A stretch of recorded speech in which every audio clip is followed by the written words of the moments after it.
Y dice así: ¿por qué peleaba Satanás por el cuerpo de Moisés? En Judas 1:9, que dice así: pero cuando el arcángel Miguel contendía con el diablo, disputando con él por el cuerpo de Moisés, no se atrevió a proferir juicio de maldición contra él, sino que dijo: el Señor te reprenda. ¿Por qué peleaba Satanás por el cuerpo de Moisés? Amén. Gloria a Dios. Leyendo la palabra, ¿verdad?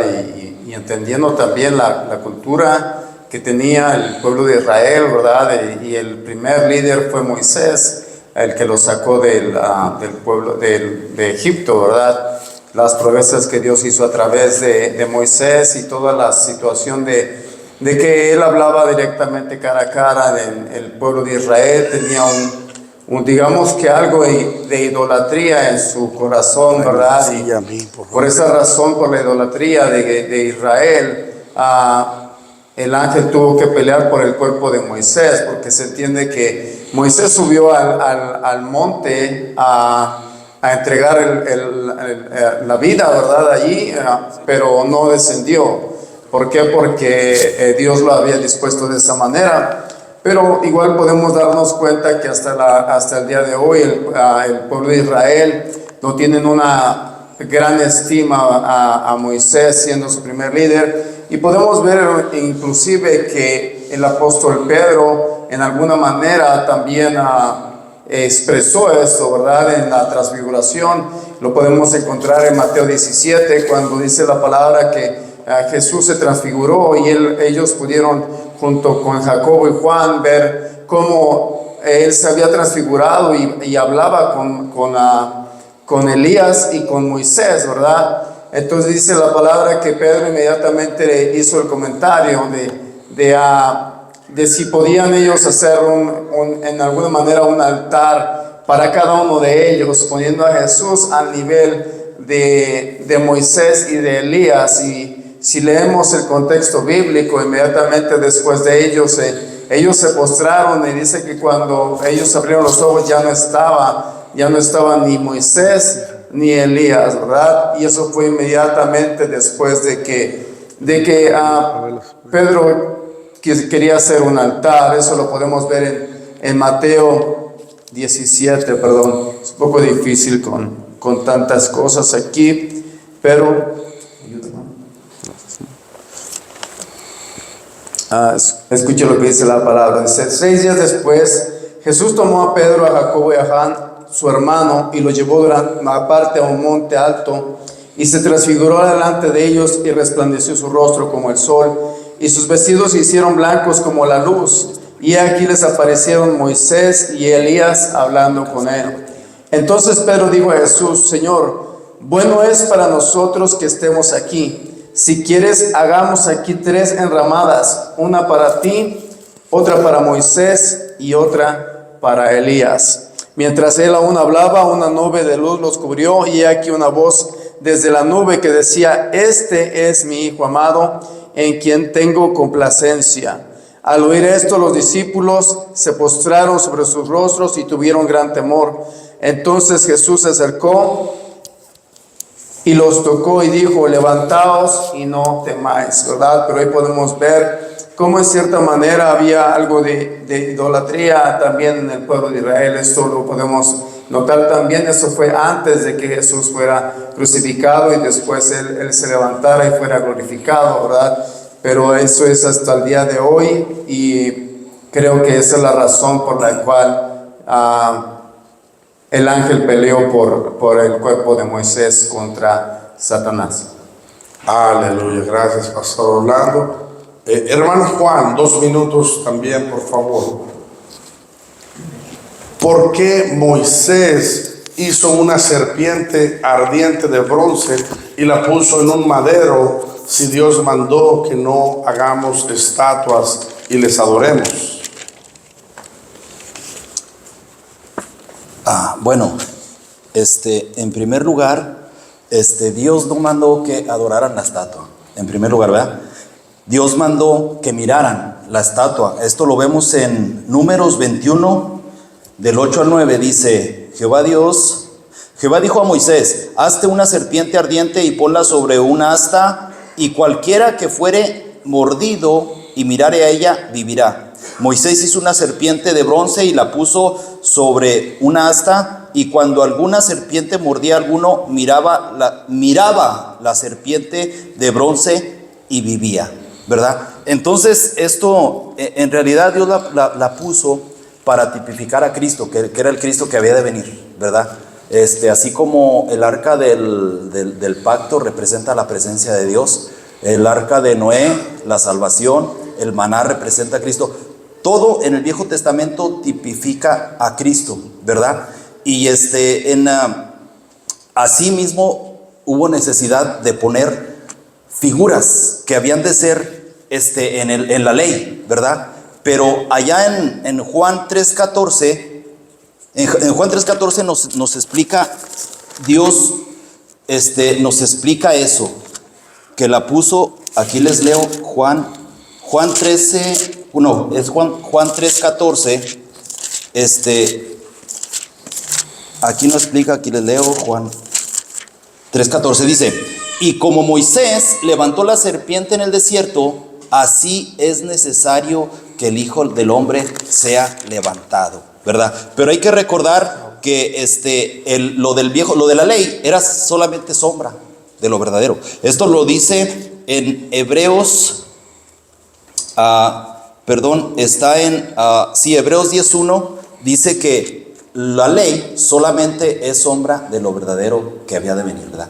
Y Dios sabía que, como decía ahorita el hermano, Dios sabía que el pueblo era muy idólatra. Entonces Él tuvo que mandar destruir la serpiente, porque la empezaron a idolatrar. Ese no era el propósito de Dios, nada más para que miraran lo que había de venir, ¿verdad? Y esto lo dice en Segunda de Reyes 18:4. Ezequías, un rey muy bueno, Dios lo mandó y le dijo que quitara y que quebrara esa. Entonces él quitó los lugares altos y quebró las imágenes y cortó los símbolos de acera e hizo pedazos la serpiente de bronce que había hecho Moisés, porque hasta entonces le quemaban incienso los hijos de Israel. Y fíjense cómo le llamó, y la llamó Nehustán, que quiere decir cosa de bronce. Creo que la gente le decía la sagrada serpiente de bronce, la santa serpiente, pero él decía cosa de bronce. Fue por eso. Gracias, hermano Juan. Hermano Rigo, 2 minutos también para él esta pregunta.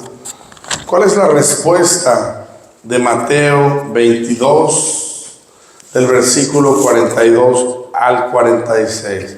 Fíjense bien, audiencia, lo que dice aquí, Cuando Jesús le preguntaba a los fariseos, diciendo, dice el 42 de Mateo 22, ¿qué pensáis del Cristo? ¿De quién es hijo?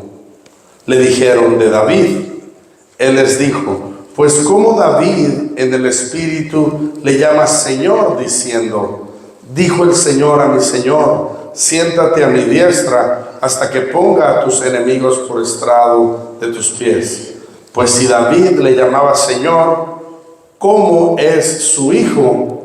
Y nadie le podía responder palabra ni oso alguno desde aquel día. Nadie osó desde aquel día preguntarle más. Amén. Dios los bendiga, hermanos. Amén. Una de las doctrinas más importantes que nosotros tenemos que entender y tratar de explicar a la gente es la doctrina de la unicidad. Porque durante toda la Biblia, Dios enseña, o la Biblia enseña manifestaciones de Dios, ¿verdad? Una de las más importantes, o las más importantes, son como Padre, Hijo y Espíritu Santo. Pero si estudiamos, vemos que Dios se ha manifestado más de 3 maneras. Ahora, lo que está diciendo aquí el Señor, ellos no lo alcanzan a percibir, porque recuerden que también Israel está bajo juicio. Entonces, aunque el Señor decía algunas cosas, no las entendían ellos, ¿verdad? Ahora, en unas palabras simples, el Señor lo que les está diciendo, que en aquella cultura y hasta en nuestros días hay cosas que no cambian. Y una de esas cosas es un señorío, ¿verdad? ¿Cómo es que alguien con autoridad, cómo es que alguien siendo padre, o es que alguien siendo, por ejemplo, un rey, ¿no? Porque eso es lo que era David, ¿verdad? David era un rey y todo Israel conocía que David era rey, ¿no? Y ellos contestan bien. El Cristo, según la carne, es descendiente de David. Pero el Señor hace esta pregunta. Bueno, si es su hijo, ¿por qué es que David le llama Señor? Ahora, esa connotación de la palabra Señor es una connotación muy grande, porque decirle Señor a alguien en aquel tiempo significaba que esa persona era digna de autoridad, respeto, y me voy a pasar de tiempo un poquito más, pero en realidad, hermanos, no era propio que un hijo le dijera Señor a su padre, ¿verdad? Perdón. No era propio que en aquellos tiempos y hasta el día de hoy, se imagina que yo como padre le diga a mi hija que yo me refiera a ella al revés cuando tiene que ser de la otra manera. Simplemente, hermanos, es una de las muchas maneras que enseña la Biblia la unicidad. Todo eso va de la mano con el plan de salvación y con muchas otras escrituras, como el Señor hace referencia. Yo soy la raíz y el linaje de David, ¿verdad? De quienes son los patriarcas y de los cuales, según la carne, vino Cristo, el cual es Dios sobre todas las cosas. Todo esto es una escritura más que refuerza la doctrina de la unicidad. Hasta ahí, hermano. Gloria sea al Señor. Gracias, hermano Rigo. Es decir, antes que David fuera, Jesús era, ¿verdad? Amén. Realmente sí venía de su linaje, pero realmente Jesús era el padre de David, porque estaba desde antes, aún antes de Abraham. Pero bueno, gracias, hermano Rigo. Hermano José, 2 minutos. Job fue el padre de todos los asiáticos. Señor los bendiga. Señor los bendiga, hermanos. Gracias, pastor. Mi pregunta ¿fue Jacob padre de los asiáticos?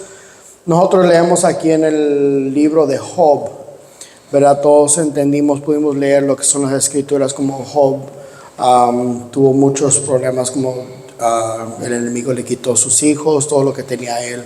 Pero nosotros vemos aquí en Job 1:3 que dice, y mucha gente a veces sí se puede confundir en esto, que dice, su hacienda era 7,000 ovejas, 3,000 camellos, 500 yuntas de bueyes, 500 asnas y muchísimos criados, y era aquel varón más grande que todos los orientales. Él solamente aquí en las escrituras está comparando que Job era más grande que ellos. Los orientales eran un pueblo grande, rico, tenían muchas riquezas, pero él era solamente una comparación que estaban haciendo aquí en las escrituras en Job 1. Podemos leer también en Job 42, 10 al 17, que dice así, y quitó.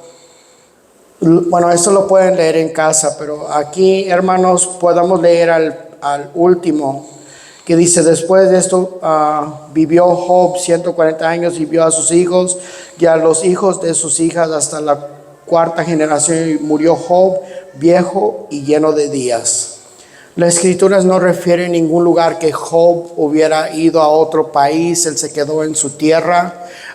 Sus hijos no mencionan ni siquiera sus nombres. En las escrituras aquí vemos